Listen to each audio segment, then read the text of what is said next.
You know what's the perfect cocktail for a disaster? Wait, ask Muhammad Yunus maybe. Imagine standing at a hilltop from where either you can come down with caution or jump and die.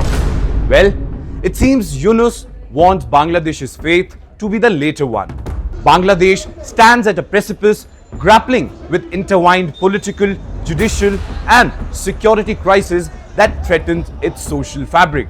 In fact, the Supreme Court's reinstatement of Jamaat-e-Islami, the historic proposed trial of former Prime Minister Sheikh Hasina and an interim government's aggressive measures and, not to forget, alleged Pakistani interference in crisis have created a volatile cocktail that risks stabilizing South Asia's 8th most populous nation and India's neighbor in East.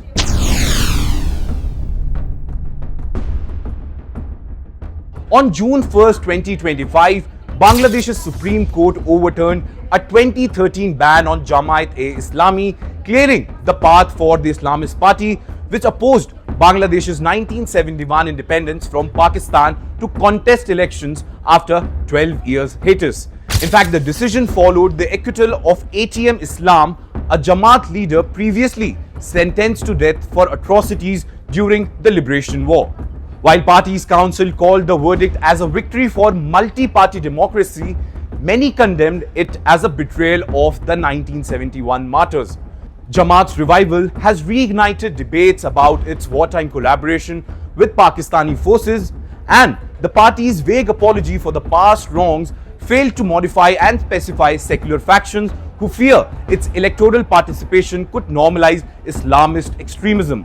With the Awami League barred from registering for the upcoming election, Jamaat and Bangladesh Nationalist Party now dominates the opposition landscape. Well, a seismic shift is happening that risks alienating progressive voters and deepening sectarian divides.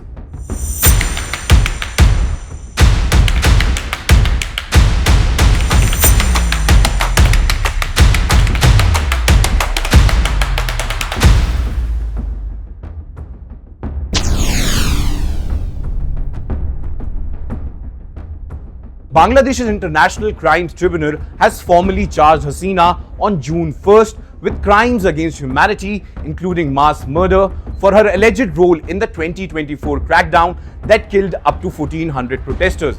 In fact, as per reports, prosecutors presented encrypted communications, drone footage, and victim testimonies to argue that Hasina, ex-Home Minister Khan Kamal, and former police chief Chaudhry Abdullah Al Mamun orchestrated a systematic attack on the dissenters.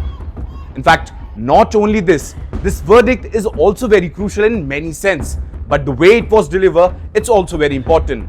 It's not just another court session, it was a well thought, well outlined move to give an underlying message.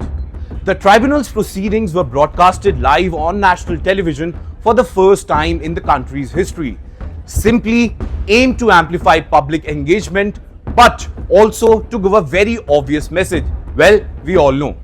Interestingly, the ICT was originally created by Hasina to persecute 1971 war crimes, is now judging her own alleged offences, which is a dramatic reversal of political fortunes. In fact, critics argue that the trial risks being perceived as retaliatory given the interim government's simultaneous suspension of the Awami League. In fact, Hasina's supporters dismissed the charge as a witch hunt, while opposition groups demand accountability for what the UN called excessive use of force.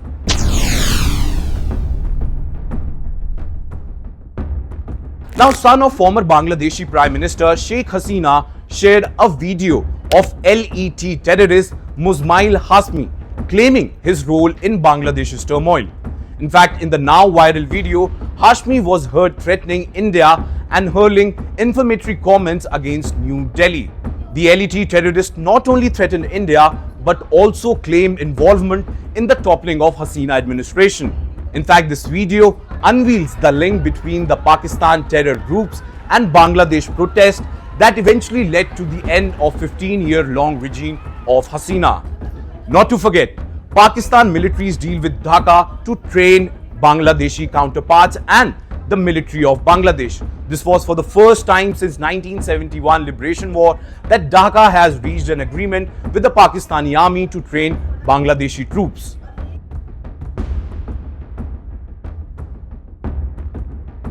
Nobel laureate Mohammad Yunus leads a caretaker administration tasked with stabilizing Bangladesh until elections by June 2026. However, this reform faces mounting challenges. First comes the electoral pressure. The BNP and Jamaat demanded early polls by December 2025, capitalizing on Hasina's downfall. Yunus insisted on completing judicial and electoral reforms first, creating a standoff that risked street protest once again. Now comes the military shadows which are looming large in Bangladesh. National Citizen Party leader Naheed Islam warns of a potential January 2007 style military takeover. In fact, army chief publicly supports election but has privately lobbied for a December timeline, a move critics call unconstitutional. Very crucial, Awami League suspension. In May 2025, Yunus banned Hasina's party under anti-terrorism law, citing its role in the 2024 violence. In fact, this vacuum has allowed Islamist and nationalist groups to expand their influence, raising tiers of fractured political landscape. In fact, the international community watches closely as Yunus navigates multiple crises, out of which many of them are his own creation.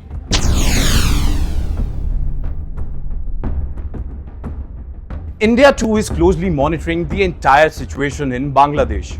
Alarmed by a series of dramatic developments that we just discussed, which threaten to destabilize the entire South Asian region. With Supreme Court's decision to lift the ban on Jamaat-e-Islami, Bangladesh's largest Islamist party has raised concerns in New Delhi about the resurgence of radical elements in its eastern neighbor. Jamaat-e-Islami, previously barred from elections due to its opposition to Bangladesh's independence and alleged links to extremism, is now poised to re-enter the political mainstream, potentially shifting the country's secular trajectory.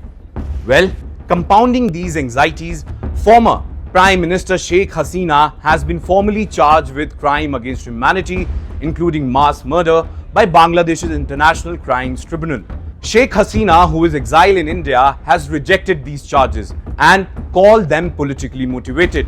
But the interim government in Dhaka has issued fresh arrest warrants and is pressing for her extradition. In fact, the government led by Mohammad Yunus has also disbanded Hasina's Awami League party, signaling a sweeping overhaul of the political landscape. India's apprehensions are also heightened by evidence of Pakistan-based Lashkar-e-Toiba's involvement in this very unrest. With Bangladesh's border so close with India's northeast and the Pahalgam horror fresh in our minds, New Delhi might feel the unrest could spill over, fueling cross-border terrorism, communal tensions and refugee flows. As Bangladesh faces its gravest crisis in decades, India remains deeply concerned about implications for regional security and stability. A collapse would destabilize regional trade routes, exacerbate migration pressures, and empower jihadist groups, a scenario not only India but China cannot also afford. Yet, credible election, transparent justice, and cross-border counter-terrorism cooperation could still steer Bangladesh towards renewal. Yet, the next 6 months will determine whether South Asia's youngest democracy could become a cautionary tale or a resilient comeback story.